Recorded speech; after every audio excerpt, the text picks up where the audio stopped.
Welcome to The Explainer. Today, we're cracking open the textbook High Performance Training for Sports to really get at the blueprint for elite athletes.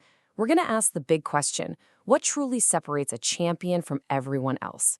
Because I promise you, the answer is not what you think. So when you're watching the absolute best of the best, it's so easy to just assume, wow, they must have a bigger, more powerful engine, right? More raw talent. But the actual science of high performance, it points to something way more subtle and, frankly, a lot more interesting. And this quote right here, this is our real starting point. It totally challenges that old idea that just pure physical power is what decides everything.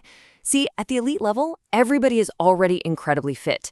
The real advantage, the thing that makes the difference, comes from somewhere else. Okay, so if it's not just about having the biggest engine, then what is it, right?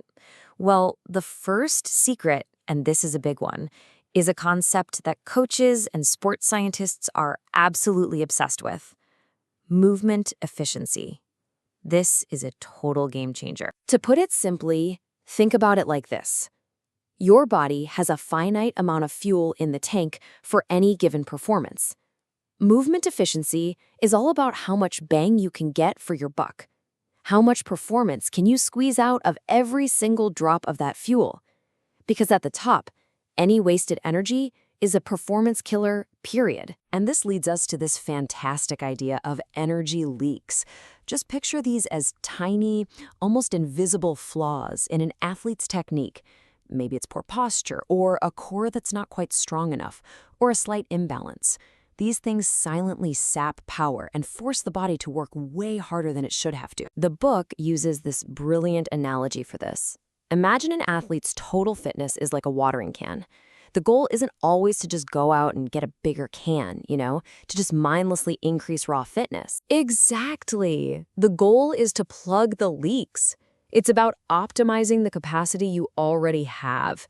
So an athlete might not get any fitter in the traditional sense, but because they're suddenly so much more efficient, they can run faster, jump higher, and go longer, all while using the exact same amount of energy. So how do you actually go about plugging these leaks? Well, it's a pretty clear 3-step strategy. First, coaches have to assess where that energy is being wasted. Then they address those specific leaks with really targeted training. And the results? You get an athlete who spends their energy budget way more wisely, so every bit of effort goes directly into performance. Now, this whole focus on intelligent training, it also applies big time to strength. And this is where we find this really fascinating paradox. It's not just about getting stronger, it's about getting smarter with the strength you have. It's a great question, isn't it? But the answer is kind of nuanced. Look, you can't be too strong, no. But you can absolutely 100% spend your time training strength in a way that gives you zero benefit on the actual field or court. Just take a look at this data for a shot putter. Early in their career, every little bit of strength they add to their max lift is a huge deal. But once they get truly elite, that shot put itself is just a tiny fraction of their max strength. At that point, putting in a massive effort to get even stronger gives them almost nothing back in their throw. Their time and energy are just better spent somewhere else. This quote right here, it reframes everything. For an elite athlete, strength training isn't just about lifting heavy stuff. It's coordination training with some weight added on. It's about teaching the nervous system how to apply force in the right sequence, at the right time. That's what turns into real power on the field. All right, so let's zoom out now to the final and, maybe the most important layer of elite performance. This is all about seeing the athlete not as some kind of machine, but as a complex biological system that needs really careful management of stress and, just as importantly, recovery. Pushing hard is only half the battle. Performance really lives or dies on how well you recover. And this chart shows the razor's edge that athletes walk every single day.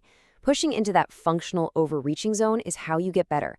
But if you don't get enough recovery, you slide right into stagnation and then into full-blown burnout that can take months to climb out of. The good news here is that fatigue is manageable. You just need the right tools.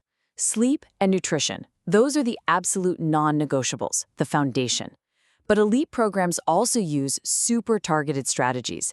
Things like cold water immersion can help calm the nervous system down after a crazy hard workout, while light active recovery, like a gentle swim or a bike ride, helps flush everything out and speed up repair. So when you put it all together, the blueprint for elite performance isn't about building a bigger engine, it's about building a smarter one. It's about plugging those energy leaks to be more efficient, building strength that's actually coordinated and useful, and intelligently managing that dance between stress and recovery.